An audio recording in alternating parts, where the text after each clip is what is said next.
सिराणी वेझो दरगाह शाह नूरल ऐं क़ब्रिस्तान पाणी हेठि अची वियो आहे, जॾहिं त ॻोठाणा पंहिंजे प्यारनि जा लाश दफ़नाइण लाइ परेशान आहिनि। टाइम न्यूज़ सां ॻाल्हाईंदे ॻोठाणनि चयो त फौरी तौर ते पाणी निकाल करायो वञे।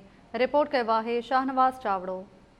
जी नाज़रीन, हिन वक़्तु असां मौजूदु आहियूं सिराणी बरसात दरगाह शाह नूरल वटि, जेको मुसलसल बरसातूं पवण खां पोइ 2 खां 3 फुट ताईं क़ब्रिस्तान में पाणी बीहजी वियो आहे। पाणी क़ब्रिस्तान निकाल न थियण करे क़बरूं मुस्मार थी रहियूं आहिनि। अचो त हितां जे ॻोठाणनि सां ॻाल्हि ॿोल कयूं, हुननि जो छा चवणु आहे। असांजो औलिया आहे क़दीमी, जंहिंमें 3 यूनियन काउंसिलनि जा माण्हू हिते दफ़न थियनि था ऐं उहो हींअर 4 फुट पाणीअ में आहे ऐं हर साल ॿुॾे थो।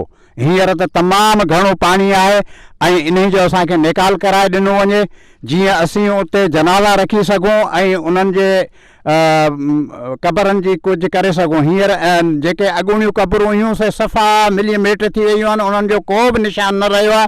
तंहिंजे करे महिरबानी करे असांखे हितां या त का अहिड़ी सुम कढी निकाल करे ॾिनो वञे या मशीननि जे ज़रिए पाणी निकाल करे ॾिनो वञे। इहो हींअर हालत अहिड़ी आहे जो असांजो माण्हू जेकॾहिं मरे त असीं उहो किथे रखूं। तंहिंजे करे महिरबानी करे असांखे इहो पाणी निकाल कराए ॾिनो वञे।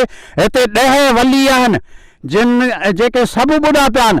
असीं किथे बि माण्हू मरे त पोइ किथे खणी पिया हलूं ऐं उन्हनि खे रखण जी का बि जाइ न आहे। शाह नूरल औलिया आहे जेको 3 महीननि खां वठी ॿुॾो पिया, 2 खां 3 फुट पाणी बीठो आहे। इलाही अख़्तियारनि खां घुर था करियूं त हीउ पाणी असांखे कढाए ॾिनो वञे। असांजा रस्ता बंदि लॻा पिया आहिनि। ॻोठ मुराद चावड़े जो रस्तो इन ई रोड तां आहे जेको ॿुॾो पिया। हींअर असां मोटरसाइकिल बि नथा कढी सघूं।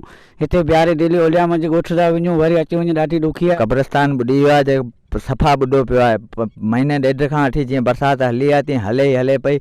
हींअर वञी बरसाति जलियो आहे। असांजो को अहिड़ो ताफ़ुज़ लहण वारो हुजे त असांखे क़ब्रिस्तान मां पाणी कढाए ॾे, असांखे पंहिंजे रोड रस्ते जी जॻह वठी ॾे।